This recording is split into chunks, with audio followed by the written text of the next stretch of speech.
What's up guys, I'm the Ultimate Fighting Consultant, and today we got our quick picks and official bets for UFC 310. Quick recap on UFC Macau, our safety bet cashed, and we are now 7-1 on our safety bet record, but we ended off with a very slight loss of 0.43 units. It is what it is though, you can't win every single week. All that matters is long-term results, and we finished November up 5.02 units, and we are up 7.08 units since our channel started in October. Make sure to join the Discord below if you're not already in it. It's free access till the end of the year. And now that we got that out of the way, let's get right to the video.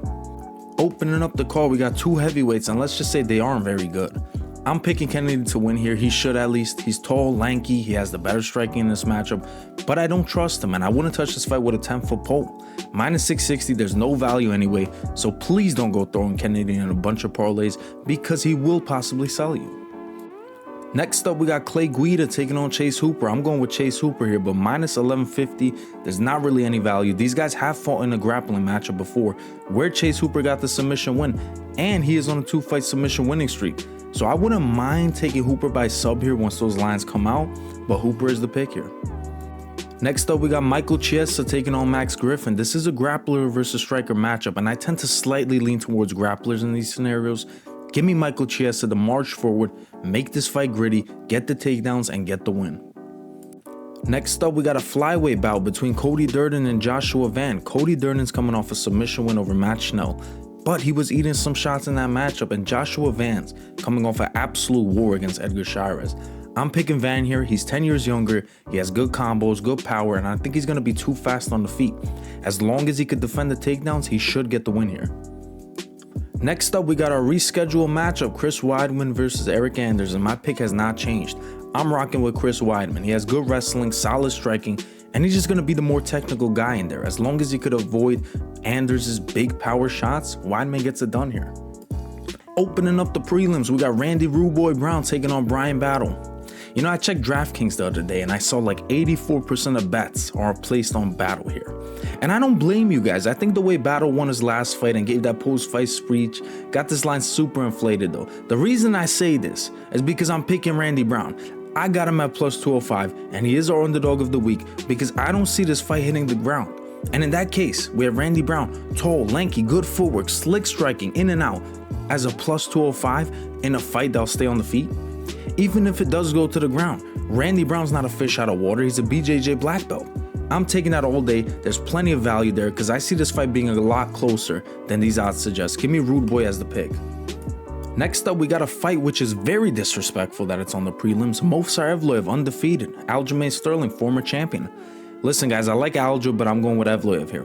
What's Aljo's way to win this fight? Take the back and try to find a submission. I don't see Aljo backpacking Evloev for 5 rounds here. Evloev has solid striking, very good wrestling, very good cardio, and if you go back and watch his fight against Diego Lopez, he got caught in a couple dangerous submissions. He stays calm, he finds a way out. Give me Evloev as the pick here. Next up, we got Vicente Luque going up against Themba Gorimbo. We took Gorimbo in his last fight, and I'm rocking with him again. He's a good wrestler, and the way Luque has been performing, I'm surprised he's not a bigger underdog here. This isn't the same Luque that was knocking everybody out. He's only won 2 out of his last 5 fights, and 2 of those losses he got knocked out. So I'm rocking with Gorimbo here. I think he gets the takedowns and he gets the win.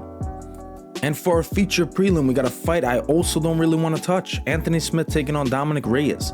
Now, I did pick Reyes in his last fight where he was like a plus 250 underdog, but he's a minus 350 now? I'm picking Reyes to win here since Anthony Smith just got outstruck 3 rounds to Roman Dolidze. But both of these guys are very chinny, so be very careful with this fight. Reyes is the pick though. Opening up the main card, we got Nate the Train taking on Choi. And guys, if you're looking for the human version of a pitbull, look no farther than Nate the Train because this guy just doesn't stop. He's not the most technical guy, but there's just no quit in him. He has knockout power and submissions. And if you look at Choi, he's kind of chinny. He got knocked out back-to-back against Jeremy Stephens and Charles Jourdain. And for that reason, give me Nate the Train to get the win here. Next up, we got Bryce Mitchell taking on Kron Gracie, and this is a fight that Mitchell needs to win. He got knocked out by Emmett his last fight out, and it was a nasty knockout. But good thing for him, he took time off. It's been almost a year since then. And another good thing for him, he's going up against a guy that doesn't exactly have stones in his hands. Gracie has very good jiu-jitsu, and his only way to win this fight is to find a submission. But he sucks everywhere else. And it's not going to be easy to find a submission against Bryce Mitchell. The last person to do so was Ilia Topuria, and how did he do it? He hurt Mitchell on the feet and then got the sub. Gracie's striking is nowhere near Topuria's to hurt Mitchell on the feet. Give me Mitchell as the pick. Next up, we got Ciryl Gane taking on Alexander Volkov. Volkov is super tall and lanky. He pumps the jab out well. He did it against Pavlovich, but if this fight stays on the feet, I think he's a little too stiff, a little too slow for a guy like Gane. Gane is one of the best strikers in this division. He's quick, he's technical, and he has very good footwork. He's already beat Volkov once, and I think he does it again here. And for a co-main event, someone's O has to go. We got Shavkat Rakhmonov taking on Ian Garry. And guys, before you come at me, hear me out. Shavkat doesn't come at you 100 miles an hour shooting takedowns like a Chimaev would. He marches forward with his chin in the air, he gets hit, clinches you up, then looks to take you down. This could be tough against a guy like Garry, who's in and out, who dances around the octagon, has no problem at all making a fight boring to get the win. And the fact that this is a 5-round fight, Shavkat's cardio hasn't been tested yet. Garry's fought 5 rounds before in Cage Warriors. So I'm going with Garry here. They trained together before, and the fact that Garry even took this fight in the first place tells me he's comfortable with this matchup. He knows something. He has a game plan. Give me Garry as the big underdog here. And for our main event, we got Alexander Pantoja taking on Asakura. I'm going with Pantoja all day here. Plenty of 5-round experience against absolute dogs. He beat Urseg, beat Royval twice, beat Moreno. He has great wrestling, great jiu-jitsu, and he has a pretty good chin on him. The reason I say that last part is because Asakura is coming off back-to-back knockout wins. He's making his UFC debut here, fighting for the belt, which is kind of crazy. He's a good striker, but Pantoja is relentless. He's going to keep coming forward, shooting takedowns, and he might even get a submission. Give me Pantoja as the pick. And now we move to our official bets, guys, but first, if you're enjoying the video, make sure to like, comment, subscribe. But let's take a look at our bets. We have 7 so far. First up, we got 0.4 units on Ian Garry at plus 295. Next up, our underdog of the week, half a unit on Randy Brown. We got him at plus 205 odds. Right when I saw those lines, I knew they were off. The odds are coming down now. I like the value, and I think it's going to be a closer fight than people think. Next up, our safety bet of the week.